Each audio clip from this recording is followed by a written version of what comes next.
Hi everyone, welcome back to another segment of Come Grow With Me and Eat Healthy. Justine here, just talking about my garden again.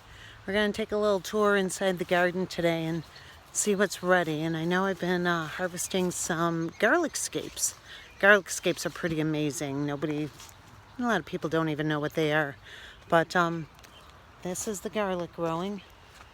As you can see, it's about 3-4 feet tall right now. It's getting ready to be harvested in another few weeks.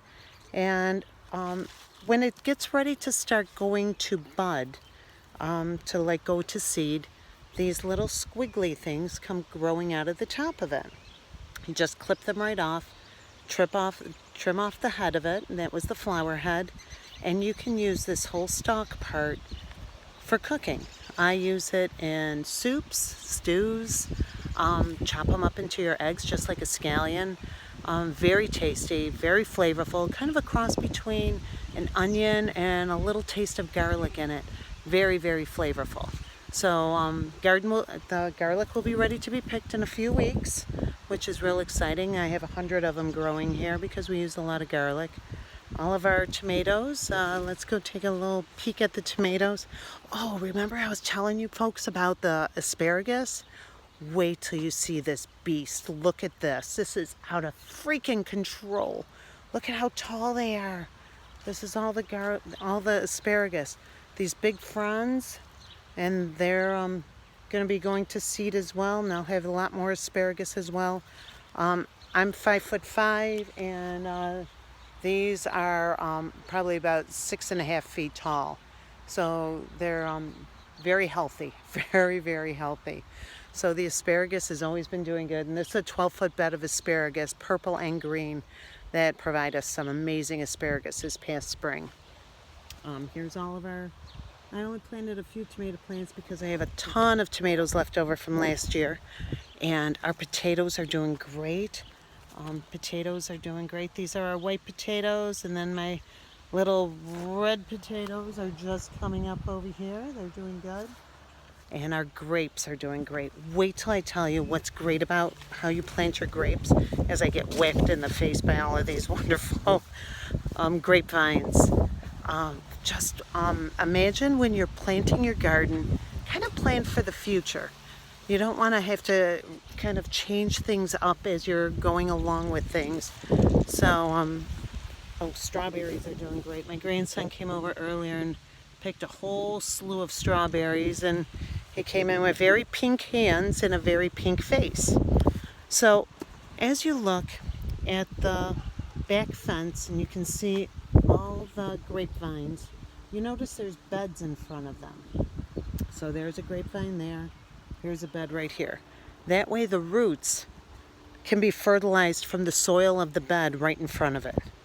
The grapes are extremely healthy. As I'm working in my bed, I will come across roots for my grapevines. I just move them off to the side.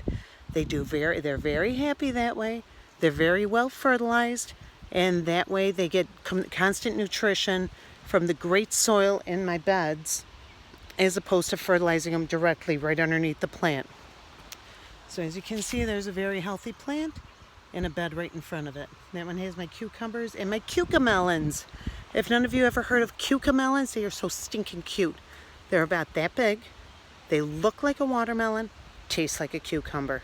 Perfect if you have little people in your life, and great for parties too. You can just take them and just dip them because they're only about inch and a half long, and absolutely adorable and delicious. The basil's been fabulous. We've been making a lot of caprese salads. The peas are all in bloom. So we have our beautiful little 6-foot bed of peas right now. And so they're in bloom. So we're going to have yummy peas. Beets, radishes, carrots, beans are all doing great. As you notice, I have this nice little cage that I built that goes over the top of my real tender little seedlings. That kind of deters the bunnies from eating my tender seedlings, because they really love to eat my beets and my radish greens, and so therefore it keeps them out of it.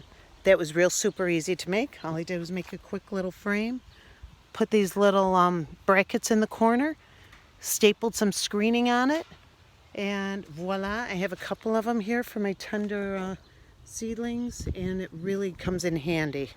So it keeps them safe from my little varmints that come in here and attack my garden.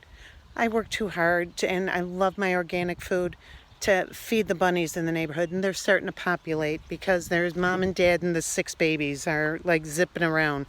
Grandson loves watching them, but I don't really enjoy them watching them eat my garden. I put a deer and animal repellent around the perimeter of my garden to help keep them out, because we have mama deer. I'm looking for her. This is the time of day that she usually comes out with the fawn. Fawn's probably about 3 days old now. Cute little bugger. But again, I put a deer and animal repellent around the garden to help hopefully repel them from coming in here. Like I said, I work too hard on my organic food, and I love nature and I love animals. We have a lot of animals in our area, but I do want to make sure that my family gets to eat this wonderful vegetables as well. So remember, garlic scapes come right before, a few weeks before you're ready to harvest. Cut them off. They're little squiggly squigglies, really delicious. Cut them off near where they're joining into the plant. Chop them up. I freeze them. I chop them up in smaller little bite-sized pieces. That way I saute them, put them in my soups, my stews. They're great in scrambled eggs or an omelet. Frittatas. I mean, it just makes a really delicious addition to your meal. It just adds that extra little flavor, and it's fresh and it's free. So you get that little tidbit as a little bonus from growing your garlic. And then when we harvest the garlic, you'll see how we dry it out. Keep it dried out, and then we have garlic for the rest of the winter. We use a lot for cooking. So if you have any other questions, please feel free to drop me a line. Please subscribe to my channel. Lots more to come. Lots more wonderful things to see as the garden grows. And come grow with me and eat healthy. Have a great night, and thanks for watching. Bye-bye.